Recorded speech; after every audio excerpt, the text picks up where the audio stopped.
ou de produits qui viennent de toutes ces entités qui sont aujourd'hui contrôlées par les terroristes du 1-23. Quelle est la solution à tout ceci, mesdames et messieurs? C'est compliqué. C'est vraiment très compliqué. Mama yangu jambo. Mama, tueleze mambo inakuwa namna gani tunakono na kuya Goma saa hii? Tumetoka Kimoka, Wasudani bashawa kule mubidei ba M23. Ndio maana tumeshuka, tumekimbia mara moja hivi juu masasi hii situpate. Ni kusema paka pale Sake yakamatiwa lakini. Abafika msantre. Ndio tate yangu na wewe, jambo tate. Jambo sana. Tuambie tate, mambo iko namna gani? Kitu gani nakuletea? Tumesikia tu masasi, ninatoka kule kukilima. John, nimeona watu wote wanaanza funga vitu na sisi tunafunga vitu tunakuya. Sasa tate wewe unakuya hauna kitu, utaishi namna gani? Nifanye namna gani? Nilikuwa nataka enda mshamba. Na kikwembe kimeangukia munjia. Nifanye aje? Ndio kusema unakimbia bila hata kitu yoyote. Si unaniona? Ndio. Sina kitu. Asante. Haya, hawa ni baadhi ya wananchi ambao wamekuwa wakikimbia vita ambavyo vinavyo ripoti. Baba karibu, pia tuna ndugu hapa ambaye atajieleza. Ndugu jambo, jambo sana. Tuambie shida iko nini? Shida ni kukimbia ovyo ovyo, gouvernement kama ni abafua tujue oro rebele ni wa simple kumpiga. Mesi tunaona tu gouvernement iko seko corrompu. Na shida ilikuwa namna gani leo asubuhi huko Sake? Leo asubuhi tunalamuka tunasikia tu masasi ovyo ovyo ndio tunafika tunaenda. Sasa na mko mnaenda wapi? Hatujue kwa tuko naenda maana tunaenda Rwanda kani kumalizana tunaenda malizana njoo. Sasa na mtakula je? Paske huko nyoko chakula na chakula Kongolea na kulata muogo na avance hivi sisi tunaenda tu Rwanda tunaenda hakikisha na sisi. Asante sana. Asante.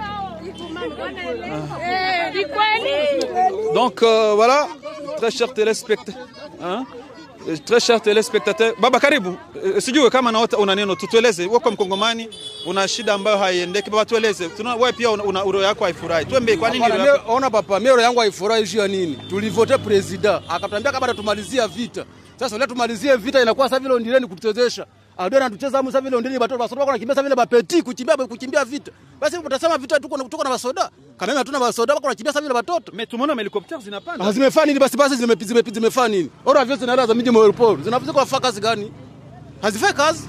Alors unaweza ambia Tshisekedi neno gani? Tshisekedi tusaidia tu shaba baembe watu yake. Tuambie sisi tunachotenda vita tuende Rwanda tupige Rwanda. Hata zile ndio tutafanya na sisi. Sio kama mimi anatusumbua. Voilà, on continue, donc la situation est compliquée ici, très compliquée. Des milliers de personnes qui se déversent sur Goma, mesdames et messieurs. La crise sécuritaire, la crise humanitaire risque d'être incontrôlable. Ça va vraiment être compliqué. Voilà, donc ça va, c'est compliqué là. Kivu Morning Post vient de décider de descendre jusqu'aux portes des Sacs pour comprendre qu'est-ce qui se passe. Qu'est-ce qui se passe aujourd'hui? Les Congolais qui souffrent, des gens qui ne savent plus à quel sens se vouer. Ils ont fait des milliers de kilomètres, d'autres ont fui le territoire de Rutshuru. Ils pensaient trouver la paix à Kichanga. À Kichanga, il y a eu aussi la guerre. Après cette guerre de Kichanga, ces personnes ont fui et sont arrivées à Sake. Maintenant, à Sake aussi, ces gens sont en train de fuir. Jusqu'où? Maintenant, si ces personnes arrivent à Goma, et si Goma aussi arrivait à être inquiété, où est-ce que ces personnes iront? Donc il est temps, mesdames et messieurs, là on est en train d'interpeller la communauté internationale. Il est temps d'agir. Il est temps que... Mama ngujambo, mama pole tena. Tueleze mama, shida ni nini? Tunaona basi tumeona watu wako nakimbia, masasi ni ya mingi na sisi tumekimbia. Mimi bako nasema adui iko Kimoka. Kimoka njoo adui iko. Ni kusema Sake sasa hali iko namna gani? Sasa hali iko mbaya. Tunaona watu wako nakiaba mingi. Sasa munaenda wapi hivi? Tuko tunakimbia tu kuenda. Sasa na huko Goma kwa mko munaenda mnasema huko kwa amani. Basi tufanye nini baba? Alo, unaomba nini wako viongozi? Mungu atusaidie basi amalize hii vita. Asante sana, asante.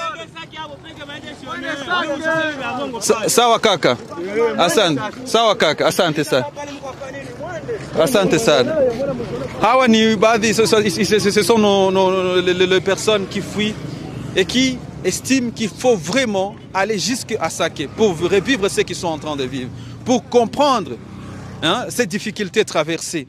Et là, mesdames et messieurs, je vous jure que c'est pas facile. Et donc,